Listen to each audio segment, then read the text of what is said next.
America தூதுவர் உள் விவகாரங்களில் தலையிடுவதாகவும் இவர்கள் குற்றம் சுமத்தி இருந்தார். இந்த குற்றம் சுமத்தின மறுநாள் அமெரிக்காவின் தூதுவர் ஜூலி சாங் இந்த மொட்டுவ கட்சியின் அலுவலகத்துக்கு திடீரென்று பயணத்தை மேற்கொண்டது. ஆனால் இப்ப பிரச்சனை என்னவென்று சொன்னால், அதாவது இந்த அறகலிய போராட்டத்தின் போது US-8 காசை வைத்துத்தான் கோத்தபாய ராஜபக்ஷ பதவியிலிருந்து துரத்தப்பட்டதாக இப்போது உண்மையில் அமெரிக்காவுக்கு இலங்கையால் எந்தவித ஆபத்தும் வரப்போவதில்லை, ஜூலி சங்குக்கும் எந்தவித ஆபத்தும் வரப்போவதில்லை. அவரை வாகமிஞ்சி போனால் இந்த அறகலிய போராட்டத்தில் இருந்தவர்களில் சிலர் இப்போது நாடாளுமன்ற உறுப்பினர்களாக இருக்கிறார்கள். அவர்களுக்கும் இந்த நிதி போனதாக தெரிவிக்கப்படுகிறது. இப்போது சபாநாயகர் தமிழ் நாடாளுமன்ற உறுப்பினர்களில் இரு தரப்பு இருக்கின்றது.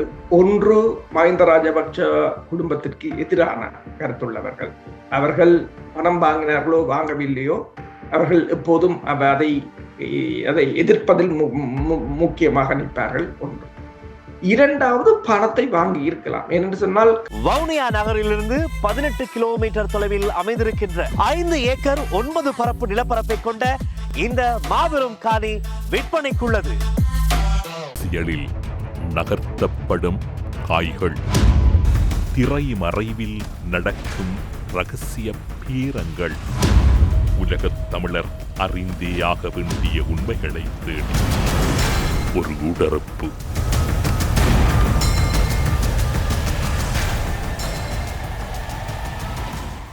கலாநிதி பிரபாகரன் எல்லோராலும் நன்கு அறியப்பட்ட பரிச்சயமான இராணுவ ஆய்வாளர் வேல்ஸிலிருந்து அருஸ் அவர்களை ஊடறுப்பு நிகழ்ச்சியோடு இணைத்திருக்கின்றோம்.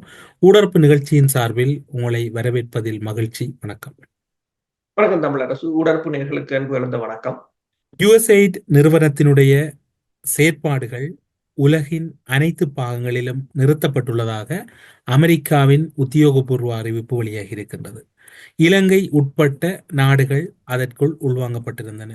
அதன் பின்னர் இலங்கையிலிருந்து கடந்த ஆட்சியில் இடம்பெற்ற பல்வேறு நடவடிக்கைகள் தொடர்பில் மஹிந்த ராஜபக்சவின் அணியினருடைய அழுத்தங்கள் அதிகரித்திருக்கின்றன. இதன் பின்னணி தொடர்பிலும் அதனுடைய செயற்பாடுகள் தொடர்பிலும் இப்போது இருக்கக்கூடிய மஹிந்த ராஜபக்சவின் அணியினருடைய வலிமையான எதிர் நிலைப்பாடுகளும் ராஜதந்திர ரீதியில் எப்படி இருக்கின்றது? உண்மைதான். என்னென்று சொன்னால், கிணறு வெட்ட பூதம் கிளம்பியது போல இப்ப ட்ரம்பின் ஆட்சி காலத்துல ட்ரம்பின் நடவடிக்கையால் அமெரிக்காவின் US-8 என்றது கிட்டத்தட்ட 1961ஆம் ஆண்டு கெனடியினால் உருவாக்கப்பட்ட இந்த அமைப்பு உண்மையில் அது ஒரு அபிவிருத்தி அமைப்பாக இருந்தாலும், அபிவிருத்திக்காக நிதி வழங்குகின்ற ஒரு நிறுவனமாக இருந்தாலும், அது பல நாடுகளில் ஆட்சி மாற்றத்தை ஏற்படுத்தியதாகத்தான் இப்போது அது தொடர்பான தகவல்கள் நாள்தோறும் வெளிவந்து கொண்டிருக்கின்றன. உதாரணமா நீங்க பார்த்தீர்கள் என்று சொன்னால், பத்திரிகைகள் ஊடகங்களுக்கு கூட அவர்கள் மில்லியன் கணக்கான டாலர்களை வழங்கி இருக்கிறார்கள். கிட்டத்தட்ட இப்ப ட்ரம்பின் தகவலின் அடிப்படையில் நியூயார்க் டைமாக இருக்கலாம், அல்லது பொலிட்டிகோவாக இருக்கலாம், ராய்ட்டராக இருக்கலாம், இவைகள் அனைவரும் வாங்கிய பணத்தை திருப்பி தர வேண்டும் என்று சொல்லி இருக்கிறார். ஏன் இந்த பிரச்சனை என்று சொன்னால், ட்ரம்பின் தேர்தலின் போது, அதாவது கடந்த வருடம் இடம்பெற்ற அந்த தேர்தலின் போது இந்த ஊடகங்கள் மற்றது ஐரோப்பிய ஒன்றிய நாடுகளின் அரசியல் தலைவர்கள் பலர் ட்ரம்புக்கு எதிராக பிரச்சாரத்தை மேற்கொண்டவர்கள். அதுதான் இந்த ட்ரம்பின் அதிரடி நடவடிக்கைக்கான காரணம். ஆனால் அதன் மூலம் பல தகவல்கள் வெளிவந்திருக்கின்றன. அதில் இப்போது இலங்கையும் விதிவிலக்கல்ல. இலங்கையை பொறுத்தவரையில் கிட்டத்தட்ட 1956ஆம் ஆண்டில இருந்து இந்த US-8 கிட்டத்தட்ட $2 பில்லியன் உதவியாக கொடுத்திருக்கின்றது. அது இலங்கை காசில் நீங்கள் பார்த்தீர்கள் என்று சொன்னால் 720 பில்லியன் ரூபாய்களை கொடுத்திருக்கிறது. ஆனால் இப்ப பிரச்சனை என்னவென்று சொன்னால், அதாவது இந்த அறகலிய போராட்டத்தின் போது US-8 காசை வைத்துத்தான் கோத்தபாய ராஜபக்ஷ பதவியிலிருந்து துரத்தப்பட்டதாக இப்போது சொல்கிறார்கள். இந்த ஓப்பன் சொசைட்டி ஃபவுண்டேஷன் என்று சொல்கிறது ஜோர்ஜ் சரோஸ். அவர் ஒரு பில்லியனர். ஆனால் அவரின் தொழில் என்னவென்று சொன்னால், இந்த நாடுகளில் பெருமளவான NGOக்களை திறந்து அந்தந்த நாடுகளின் வளங்களை கொள்ளையடிப்பது அல்லது நாடுகளில் அரசியல் மாற்றங்களை உருவாக்குவது. அது ஏராளமான NGOக்கள் இருக்கின்றது. அப்ப அவரும் அவருக்கு ஊடாக இந்த US8 வந்து இதனை செய்ததாக முதலில் விமல் வீரவன்சா தான் இதனை கொண்டு வந்திருந்தார். அதன் பிற்பாடு நமால் ராஜபக்ஷ இதனை கொண்டு வந்திருந்தார். தற்போது இலங்கையில் இருக்கின்ற இலங்கை தூதுவர், அமெரிக்கா தூதுவர் ஜூலி சங் அவர்கள் மீளப்பெறப்பட வேண்டும் என்று தாங்கள் அமெரிக்க அதிபர் டொனால்ட் ட்ரம்புக்கு கடிதம் எழுதியிருப்பதாகவும் சரத் வீரசேகரா தெரிவித்திருந்தார். அதாவது இந்த அறகலிய போராட்டத்தின் போது அமெரிக்கா இந்த US8 வந்து நிதியை வழங்கியதாகவும் அது எவ்வாறு ஆட்சி மாற்றத்தை ஏற்படுத்தியதாகவும் பிரிவினைவாதிகளுடன் இணைந்து அமெரிக்கா தூதுவர் செயற்பட்டதாகவும் அமெரிக்கா தூதுவர் வந்து உள் விவகாரங்களில் தலையிடுவதாகவும் இவர்கள் குற்றம் சுமத்தி இருந்தார்கள். இந்த குற்றம் சுமத்தின மறுநாள் அமெரிக்காவின் தூதுவர் ஜூலி சங் வந்து இந்த மொட்டுவ கட்சியின் அலுவலகத்துக்கு திடீரென்று பயணத்தை மேற்கொண்டிருக்கிறார். அப்ப அவர்கள் கூட அதை எதிர்பார்க்கவில்லை. அப்ப அவர் அங்கு பயணத்தை மேற்கொண்டது மட்டுமல்லாது அங்கு நாமல் ராஜபக்ஷ உட்பட பலரை சந்தித்து கதைத்திருக்கிறார். அவர் தனது ட்விட்டர் தளத்தில் இது வந்து ஒரு ஸ்ரீலங்கா ஒரு பார்ட்னர்ஷிப் அல்லது கட்சிகளுக்கு இடையிலான ஒரு உறவு நிலையை வலுப்படுத்தும் ஒரு பயணமாக கூறி இருந்தாலும் இந்த தனக்கு எதிரான இந்த குற்றச்சாட்டுக்களை ஏதோ ஒரு வகையில் தணிப்பதற்காக அவர் சென்றதாகத்தான் கூறப்படுகின்றது. ஆனால் இப்ப என்ன சொல்லுகிறார்கள் என்று சொன்னால் இந்த நிதி, அதாவது ஜூலி சங்கினால் வழங்கப்பட்ட இந்த நிதியை பயன்படுத்தியவர்களில் பலர் இப்போது நாடாளுமன்ற உறுப்பினர்களாக இருப்பதாகவும் கூறப்படுகிறது. இது தொடர்பாக விசாரணைகள் மேற்கொள்ளப்பட வேண்டும் என்று கூறப்படுகிறது. என்ன சிக்கல் என்று சொன்னால் இதுல நீங்கள் பார்த்தீங்கன்னு சொன்னால் நாங்கள் பல தடவைகள் இதில் கதைத்திருக்கிறோம் இந்த ஆட்சி மாற்றத்தை யார் மேற்கொண்டார்கள் என்று சொல்லி. இப்போது விசாரணை என்று வந்து விட்டால் இது யார் யாருக்கு எவ்வாறு நிதிகள் போனது என்ற விவரங்கள் வெளிவரும். ஏனென்று சொன்னால் இப்ப அறகலிய போராட்டம் காலிமுகத்திடலில் இடம்பெற்ற போது அவர்களுக்கு தாராளமாக உணவுகளோ தங்குமிடத்துக்குரிய டெண்டுகளோ அல்லது குளிர்பானங்களோ எல்லா வசதிகளும் வந்து கொண்டிருந்தது. அப்போது கூறியார்கள் எங்கிருந்து பணம் வருகிறது என்று அவர்கள் பெருமளவில் இந்த வங்கி கணக்குகளை கூட கண்காணிப்பின் கீழ் கொண்டு வந்திருந்தார்கள். வெளிநாடுகளில் இருந்து வருகிறதா என்று அரசாங்கம் குழம்பமான நிலையில் தான் இருந்தது. ஆனால் இப்போதுதான் தெரிகிறது அது எங்கிருந்து வந்திருக்கிறது என்று சொல்லி. அப்ப இது வந்து இப்ப அமெரிக்காவை பொறுத்தவரையில் அமெரிக்காவுக்கு தூதுவருக்கு ஒரு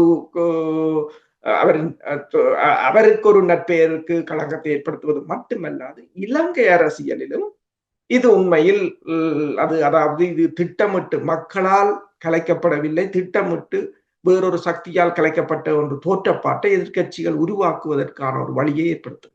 நீங்கள் இப்போது குறிப்பிட்டதன் அடிப்படையில் பார்க்கின்ற போது மஹிந்த ராஜபக்சவிடம் ஒரு சரணடைதலுக்கு ஜூலி சங் சென்றாரா அல்லது சமரசத்துக்கு சென்றாரா அல்லது அவர் கூறுவது போன்று அது ஒரு நாளாந்த சந்திப்பாக அல்லது ஒரு ராஜதந்திர ஒழுங்குமுறைகளுக்குள் உட்பட்ட சந்திப்பாக எடுத்துக்கொள்ள முடியும்? ராஜதந்திரத்துக்கு உட்பட்டதாக எடுத்துக்கொள்ள முடியாது. ஏன் என்று சொன்னால் அவர் அந்த ஆபீஸுக்கு வருவது அங்கு இருக்கிறவர்களுக்கே தெரியாது என்றுதான் திடீரென்றுதான் வந்ததாக கூறப்படுகிறது. அவர் ஒரு சரணடைவாகத்தான் போயிருக்கின்றார் ஏதோ ஒரு வழியில். ஏன் என்று சொன்னால் இது உண்மையில் அமெரிக்காவுக்கு இலங்கையால் எந்தவித ஆபத்தும் வரப்போவதில்லை, ஜூலி சங்குக்கும் எந்தவித ஆபத்தும் வரப்போவதில்லை. அவரை வாகமிஞ்சி போனால் பதவியில் இருந்து வேறு ஒருவரை தூதுவராக போடுவார்கள், அதுதான் நடக்கும், வேறு ஒன்று நடக்கப் போவதில்லை. பிரச்சனை என்னவென்று சொன்னால் இது இலங்கை அரசியலில் எதிரொலிக்கும். அவர்கள் என்ன கூறுகிறார்கள் என்று சொன்னால் இந்த அறகலிய போராட்டத்தில் இருந்தவர்களில் சிலர் இப்போது நாடாளுமன்ற உறுப்பினர்களாக இருக்கிறார்கள், அவர்களுக்கும் இந்த நிதி போனதாக தெரிவிக்கப்படுகிறது. இப்போது சபாநாயகர் வந்து தான் ஒரு ஆணைக்குழு ஒன்றை அமைப்பதாக கூறியிருக்கிறார்.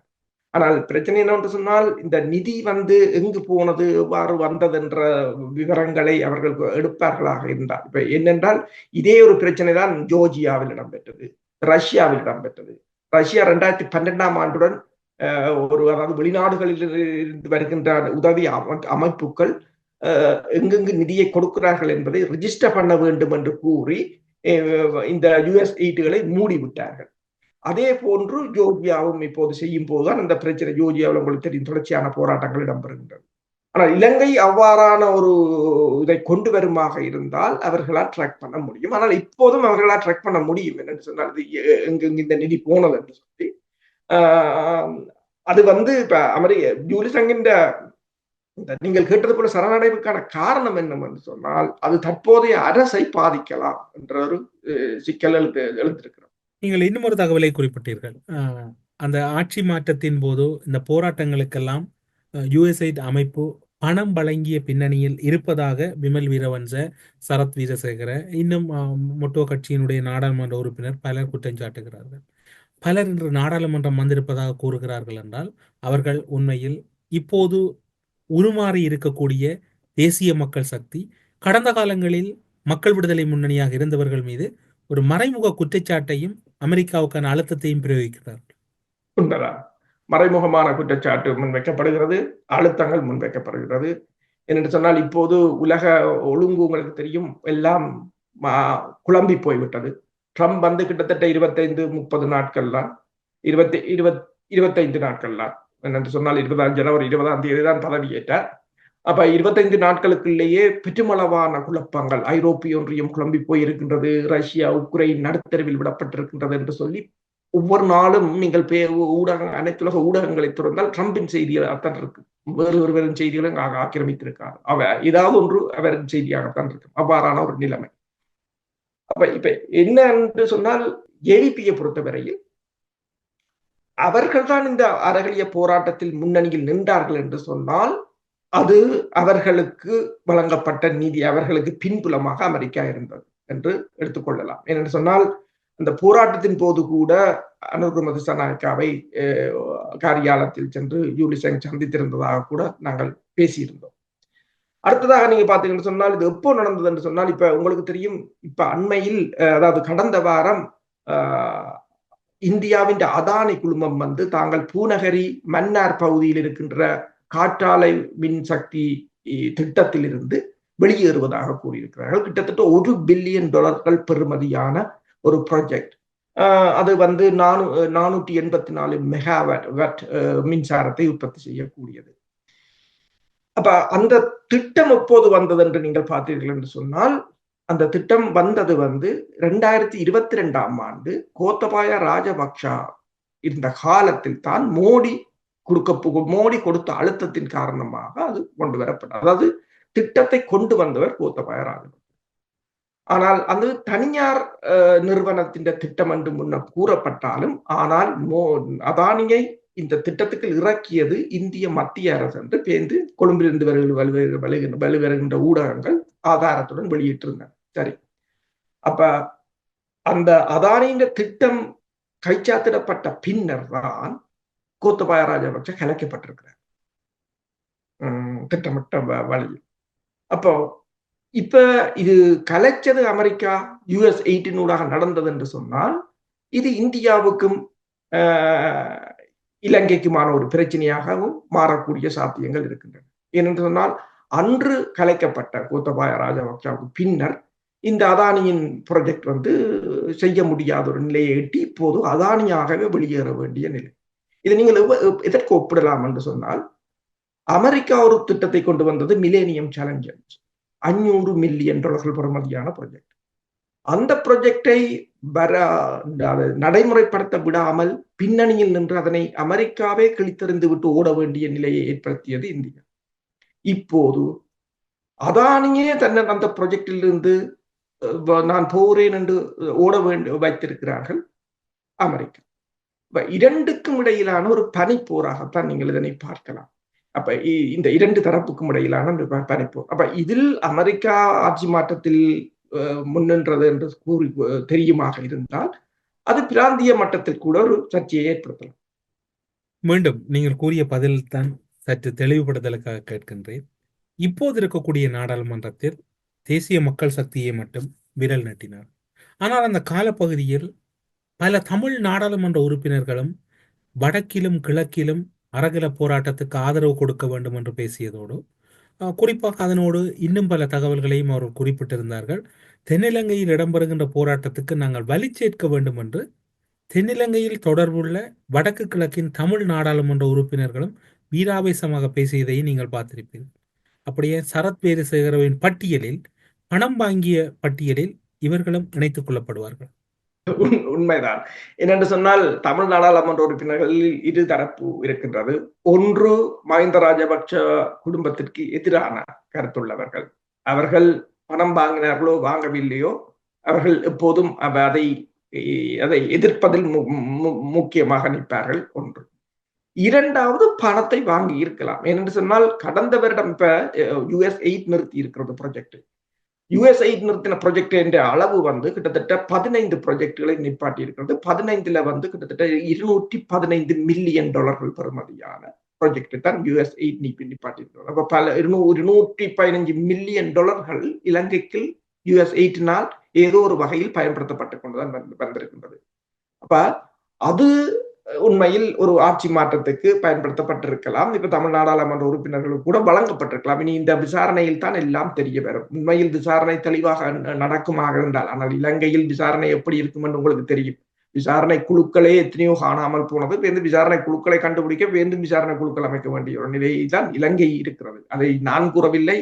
முன்னர் ஐக்கிய நாடுகள் சபையின் பான்கின் மூன் அமைத்த அந்த நிபுணர் குழுவின் தலைவராக இருந்தவர் தருஸ்மர், அவர் கூறினதும் அதுதான். இலங்கையின் ஆணைக்குழுக்கள் காணாமல் போற ஒரே நாடு இலங்கை தான் என்று சொல்லி. உண்மையில் அது சரியாக இடம்பெறுமாக இருந்தால் அதை இலகுவாக கண்டறியலாம். உண்மையில் தமிழ் நாடாளுமன்ற உறுப்பினர்களும் இதில் சம்பந்தப்பட்டிருக்கிறார்களா என்றது உண்மையில் வெளிவரும். ஏன்னு சொன்னால் உண்மையில் இப்ப பேன்ஸ், அதாவது DJ பேன்ஸ் இந்த முனிச் கான்ஃபரன்ஸ்ல பேசியிருந்தார் ஜெர்மன்ல. அப்ப அவர் கூறியது ஒன்றுதான், ஐரோப்பிய ஒன்றியத்துக்கு பிரச்சனை சீனாவோ ரஷ்யாவோ இல்லை, நீங்கள்லாம் உங்களுக்குள்ள பிரச்சனை, உங்களை நெடுக காப்பாற்ற அமெரிக்கா வர முடியாது. ஏனென்று சொன்னால் ரொமேனியாவில் இடம்பெற்ற தேர்தலை அந்த நாட்டின் அரசாங்கம் நிறுத்தி வைத்திருக்கிறது.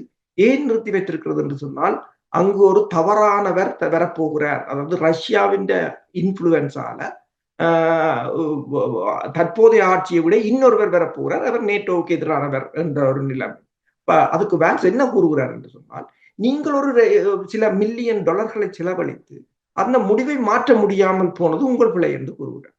அப்ப அதுல இருந்து ஒன்று உங்களுக்கு தெரிகிறது, அவர்கள் பல நாடுகளில் இந்த நிதியை கொண்டு, இந்த உதவியை கொண்டு என்னென்ன செய்கிறார்கள் என்பதை அவர்கள் இப்போது வெளிப்படையாக கூட பலர் கூறுகிறார்கள். இப்ப ஜோர்ஜ் சரோஸ் இந்த ஓப்பன் சொசைட்டி ஃபவுண்டேஷன் அது வெளிப்படையாக செய்கின்றது பல நாடுகளில். இப்ப அதே போன்றுதான் இப்ப 2015ஆம் ஆண்டு நீங்க பாருங்கள். 2015ஆம் ஆண்டு மஹிந்த ராஜபக்ஷவை பதவியிலிருந்து தூக்கி விட்டு மைத்ரிபால சிறிசேனாவை கொண்டு வருவதற்கு எவ்வாறு உழைத்தார்கள் என்று, அதுவும் US8னால் தான் நடைபெற்றது. அந்த சமயம் 2 ஆட்சி மாற்றங்களை அவர்கள் செய்தார்கள். ஒன்று பர்மாவில், அதாவது மியான்மர்ல, மற்றது ஸ்ரீலங்காவில். அதுக்கு இங்க இருக்கிற சந்திரிகா பண்டாரநாயக்கா குமாரதுங்காவை கூட கூட்டிக் கொண்டு போனோம். உண்மையில் விசாரணை செய்தால் சந்திரிகா பண்டாரநாயக்கா குமாரதுங்கா எவ்வளவு காசு வாங்கினார் என்றது இலகுவாக கண்டுபிடிக்கலாம். ஆனால் இதெல்லாம் நடக்குமான்றதுதான் பிரச்சனை. நீங்கள் இவ்வாறு கூறினாலும் அனுரகுமார திசாநாயக்க மீது இப்போது பலர் விமர்சனங்களை முன்வைக்கின்றார்கள். காற்றலை திட்டம் இலங்கையில் பெரிய அளவில் பேசப்பட்டது. இப்போது அந்த திட்டத்தினுடைய உரிமையாளர் அந்த விடயத்திலிருந்து நீக்கப்பட்டிருக்கின்றார். இதன் பின்னணியில் அமெரிக்கா இருப்பதாக நீங்கள் கருதுகிறீர்களா, அல்லது அமெரிக்காவின் பின்புலம் இப்போது அதிக அளவில் அனுரகுமார திசாநாயக்கவிடம் இருப்பதாக பார்க்கிறீர்களா? உண்மைதான். என்னென்று சொன்னால், இப்போது அமெரிக்கா ஏதோ ஒரு வகையில் ஒரு சாஃப்டான ஒரு மென்போக்கை கடைபிடிப்பதற்குத்தான் சீனா தொடர்பிலும், இந்தியா தொடர்பிலும், ரஷ்யா தொடர்பிலும் அமெரிக்கான அணுகுமுறைகள் மாறி இருக்கின்றன. உதாரணமாக நீங்கள் பார்க்கலாம், சவுதி அரேபியாவில் இடம்பெறப் போகின்ற ரஷ்யாவுக்கும் அமெரிக்காவுக்கும் இடையிலான பேச்சுக்கள், உக்ரைன் தொடர்பான பேச்சுக்களில் சீனாவை இணைப்பது கூட அவர்கள் தயாராக இருக்கிறார்கள். ஏதோ ஒரு வகையில் அந்த பிரிக்ஸ் என்ற பலம் அடைகின்ற அந்த அமைப்பை பலவீனப்படுத்த வேண்டும். இல்லை என்று சொன்னால் டாலருக்கு ஆபத்து என்று சொன்னால் அமெரிக்காவின் பொருளாதாரத்துக்கு ஆபத்து என்பதை அமெரிக்கா நன்கு உணர்ந்திருக்கின்றது. ஏதோ ஒரு வகையில் இதனை சமாளிக்க வேண்டிய ஒரு நிலையாக இருக்கு. ஆனால் அதே சமயம் இந்த இலங்கை, அதாவது ஆசிய பிராந்தியத்தை தங்கள் கட்டுப்பாட்டுக்குள் கொண்டு வர வேண்டும். அப்ப ஆசிய பிராந்தியத்தை கட்டுப்பாட்டுக்குள் கொண்டு வர வேண்டும் என்று சொன்னால் அங்கிருக்கின்ற 2 பெரிய வல்லரசுகளை, அதாவது பிராந்திய வல்லரசுகளை அமெரிக்கா சமாளிக்க வேண்டும். அதற்கான ஒரு பனிப்போராகத்தான் பார்க்கலாம். இப்ப நீங்கள் கூறியது போல, அதாவது இந்த அதானியை வெளியேற்றியதில் அமெரிக்கா இருந்ததா என்றால் அதை எவ்வாறு நாங்கள் பார்க்கலாம் என்று சொன்னால், அந்த அதானியின் ப்ரொஜெக்ட் எழுதியது யார்? கோத்தபாய ராஜபக்ச. எப்போது எழுதினார்? 2022ஆம் ஆண்டு. அதற்கு பிறகு என்ன நடந்தது? அவர் ஆட்சியிலிருந்து கலைக்கப்பட்டார். யாரால் கலைக்கப்பட்டார்? இப்போது வெளிவருகிறது US8 காசை கொடுத்தது. அப்ப விஷயம் கிளியர். யார் என்ன செய்திருக்கிறார்கள் என்று. இப்ப இலங்கை அடுத்தது என்ன செய்கிறது? உங்களுக்கு தெரியும், நாங்கள் அடிக்கடி கதைச்சு கொண்டு வர்ற ஒன்று என்னென்று சொன்னால், இந்த அஃபெனசி நிக்கிட்டின் அந்த மலை, இப்ப அந்த மலை விவகாரம் மீண்டும் சூடு பிடித்திருக்கிறது. எதிர்வரும் மார்ச் மாதம் இந்த ISA என்றது இன்டர்நேஷனல் சீபெட் அத்தாரிட்டி என்று சொல்கிறது. அது UN அமைப்புக்கு கீழே, அதாவது UNCLCS என்ற அமைப்பு ஜமைக்காவை தளமாக கொண்டது. அப்ப அதில் இப்போது அந்த அதாவது இந்து சமுத்திர பிராந்தியத்தில் கிட்டத்தட்ட 200 கடல் மைல்களுக்கு தங்கள் 200க்கும் மேற்பட்ட கடல் மைல்களுக்கு அப்பால் தங்கள் எல்லைகளை விஸ்தரிப்பதற்காக இந்தியாவும் அப்ளை பண்ணியிருக்கிறது, பங்களாதேஷும் செய்திருக்கிறது, மாலத்தீவும் செய்திருக்கிறது, இலங்கையும் செய்திருக்கிறது. இப்போது இலங்கைக்கு இந்தியா அதை கைப்பற்றுவதை தடுப்பதற்கு இலங்கை கடுமையாக போராடுகின்றது. அதில் கிட்டத்தட்ட இப்ப 2024ஆம் ஆண்டு ஜூலை மாதத்திலிருந்து அதற்கான ஒரு குழுவை கூட இலங்கை அமைத்திருக்கின்றது. இலங்கையின் வெளிவார அமைச்சகம் அமைத்திருக்கின்றது. அது மட்டுமல்லாது ISA அமைப்புடனும் அல்லது UNCLCS என்ற அமைப்புடனும் இலங்கை தொடர்ச்சியாக தொடர்பில் இருக்கின்றது.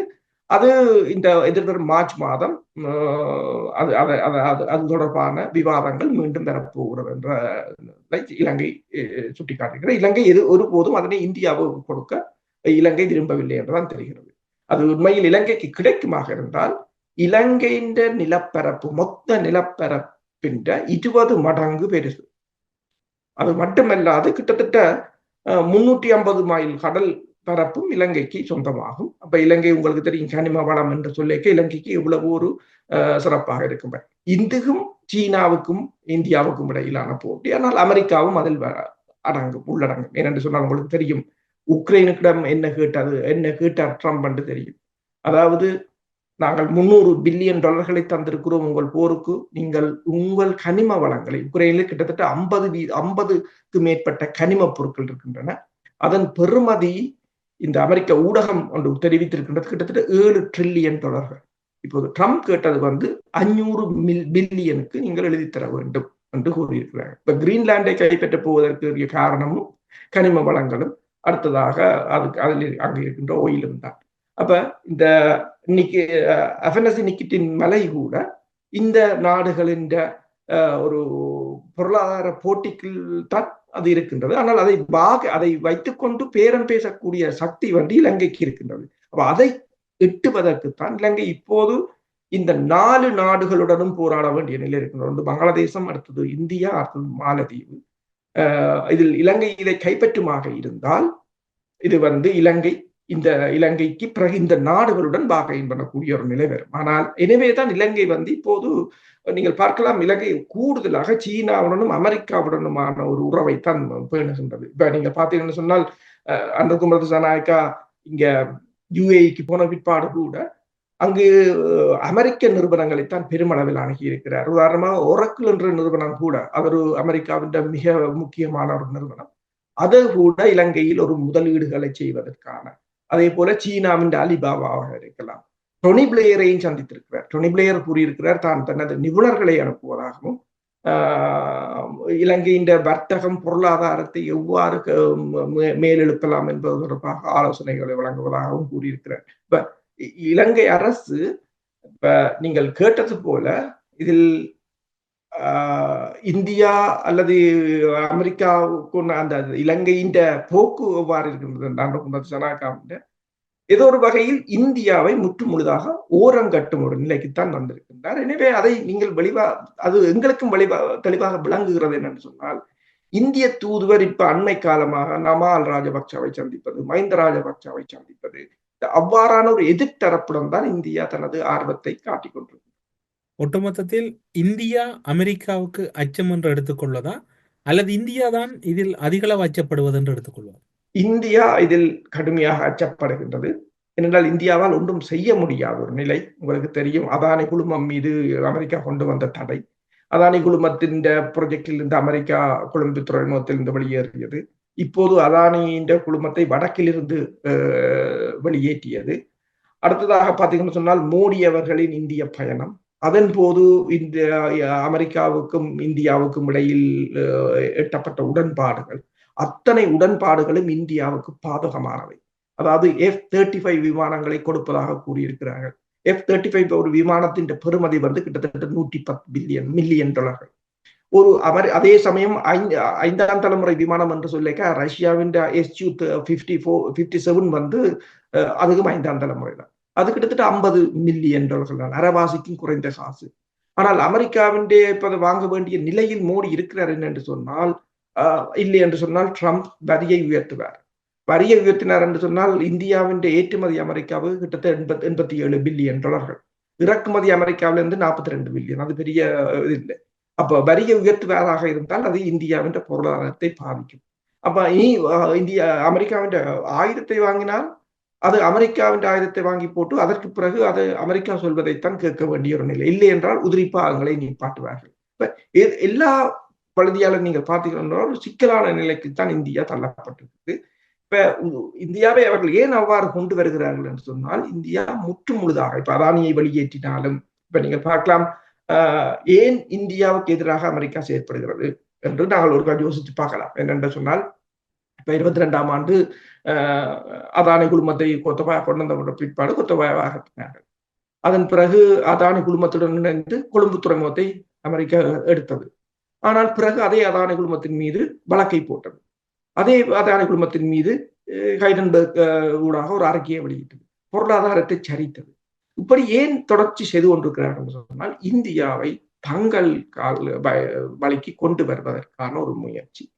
இப்போது உக்ரைனை கொண்டு வந்து எவ்வாறு ரஷ்யாவுக்கு எதிராக ஒரு கொம்பு சீவி விட்டு ரஷ்யாவின் பலத்தை அழிப்பதற்காக என்று கூறி உக்ரைனை பயன்படுத்தி விட்டு நடுத்தெருவில் விட்டார்களோ, அதே போன்று இந்தியாவை சீனாவுக்கு எதிராக களமிறக்குறதுக்கான ஒரு ஆயத்த நடவடிக்கை. நீங்கள் அதை எதில் தெளிவாக பார்க்கலாம் என்று சொன்னால், கடந்த வாரம் 3 தலைவர்கள் போயிருந்தார்கள் அமெரிக்காவுக்கு. ஒன்று இஸ்ரேலிய தலைவர் பெஞ்சமின் நெத்தன்யாகு, 2வது மோடி அவர்கள், 3வது எகிப்தின் அதிபர் போயிருந்தார். அப்ப இந்த 3 பேரிலும் எகிப்தின் அதிபருக்கு ட்ரம்ப் பெருசாக மதிப்பு கொடுக்கவில்லை. ஆனால் இந்த உடல் மொழியை நீங்கள் பார்க்கலாம். பெஞ்சமின் நெத்தன்யாகு கதிரையில் இருந்து எழுதும் போது ட்ரம்ப் தான் கதிரையை தூக்கி போடுகிறார், பின்னாலே ஒரு பியோன் மாதிரி நிற்கிறார் அவருக்கு பின்னால். அதே போலதான் மோடி அவர்கள் எழுதும் போதும் கதிரையை கொண்டு போய் அவருக்கு போட்டு கதிரையை நகர்த்தி அவரை கம்ஃபர்டபுளாக இருக்க விட்டு பின்னுக்கு நிற்கிறார் ஒரு பியோன் நின்றது போல. அப்போ பார்த்தவர்களுக்கு அது தெரிகிறது என்னென்றால், இப்ப இஸ்ரேல் தேவை அமெரிக்காவுக்கு. ஏன்? வளைகுடா நாடுகளை, அதாவது மத்திய கிழக்கு நாடுகளை தனது கையுக்குள் வைத்திருப்பதற்கு இஸ்ரேல் தேவை, ஒரு அடியார். அதே போல இங்கும் ஒரு இந்தியாவை கொண்டு வருவதற்கு. அப்ப இந்தியாவுக்கு சலுகைகளையும் வழங்குகிறது, மறைமுகமாக அழுத்தங்களையும் கொடுக்கின்றது. 2வதாக என்ன கூறிவிட்டார்கள்? அமெரிக்காவிலிருந்து தான் எரிபொருட்களை வாங்க வேண்டும். ரஷ்யாவிலிருந்து வாங்குகிற எரிபொருட்கள் எவ்வளவோ மலிவானது. அதுதான் இந்தியாவின் பொருளாதாரத்தை உயர்த்தியே வைத்திருக்கு. அமெரிக்காவிலிருந்து மிகவும் அதிக விலை கொடுத்து வாங்கி அதை உற்பத்தி பாவித்து பொருட்களை கொண்டு போய் எங்கு விற்பதென்றால் அது இயலாத காரியம். இப்ப இந்தியா சுற்றி வளைக்கப்படுகிறது. இந்தியா அமெரிக்காவின் நலன்களுக்கு அடிபடியும் வரையும். அதுதான் இலங்கையிலும் இந்தியாவுக்கும் அமெரிக்காவுக்கும் இடையிலான இந்த போட்டிக்கான காரணம். இன்னும் ஒரு புது விடயம் பேசப்படுகின்றது.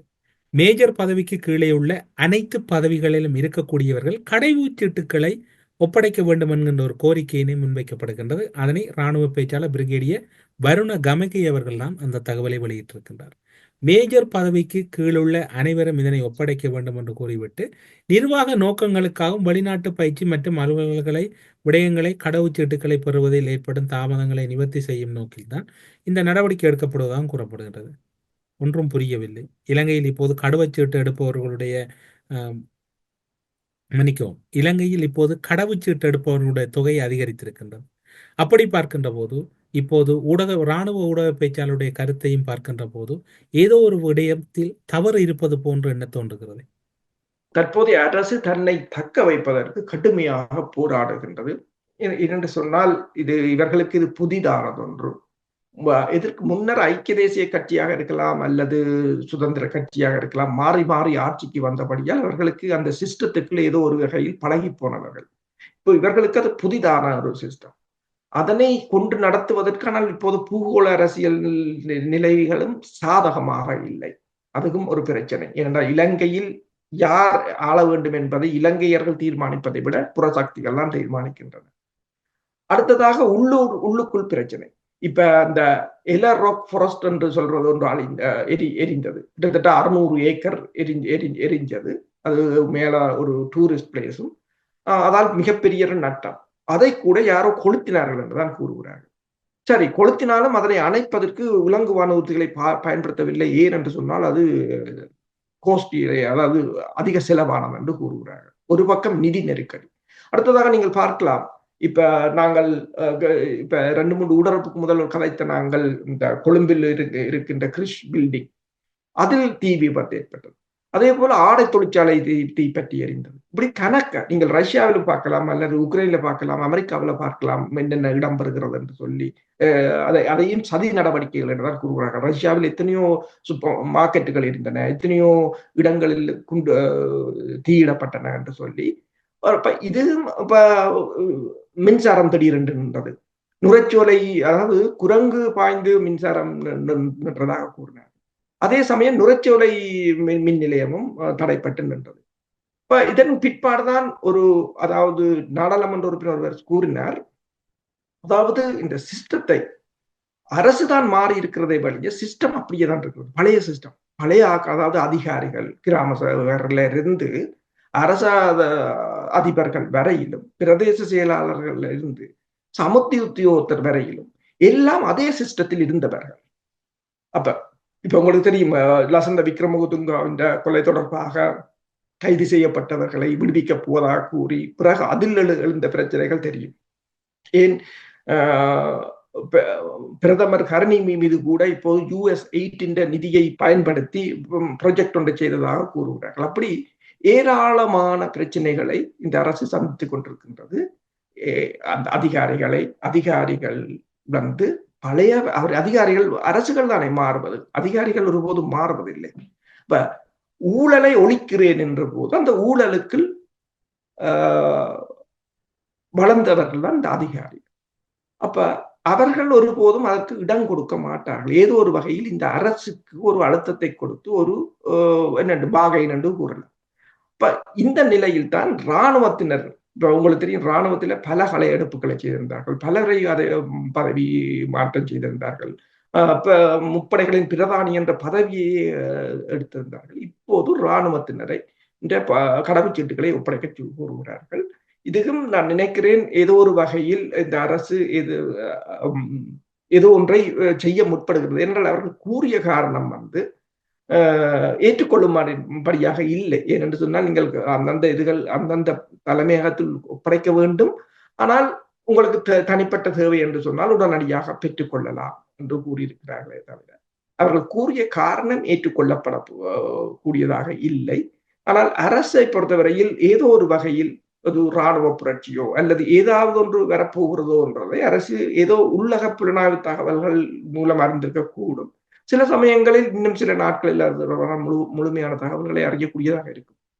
ஊடறுப்பு நிகழ்ச்சியில் இணைந்து கொண்டு இலங்கையில் ஏற்படுகின்ற தற்போதைய நெருக்கடிகளும் அதன் பின்னணியில் இயங்குகின்ற சர்வதேச நாடுகளும் அதானி நிறுவனத்தினுடைய வீழ்ச்சியும், குறிப்பாக வடமாகாணத்திலிருந்து வெளியேற்றப்பட்ட சூழ்நிலையும், இப்போதைய சூழ்நிலையில் இராணுவத்தினருடைய கடவுச்சீட்டு பெறுவதின் பின்னணிகள் என்று பல முக்கிய விடயங்களை ஊடறுப்பு நிகழ்ச்சியின் வாயிலாக பகிர்ந்து கொண்டமைக்கு சிறப்பு நன்றிகளோடு உங்களிடம் விடைபெற்றுக் கொள்கிறோம். நன்றி, வணக்கம். நன்றி, வணக்கம். அரசியலில் நகர்த்தப்படும் காய்கள், திரைமறைவில் நடக்கும் இரகசிய பீரங்கள், உலகத் தமிழர் அறிந்தேயாக வேண்டிய உண்மைகளை தேடி ஒரு ஊடறுப்பு.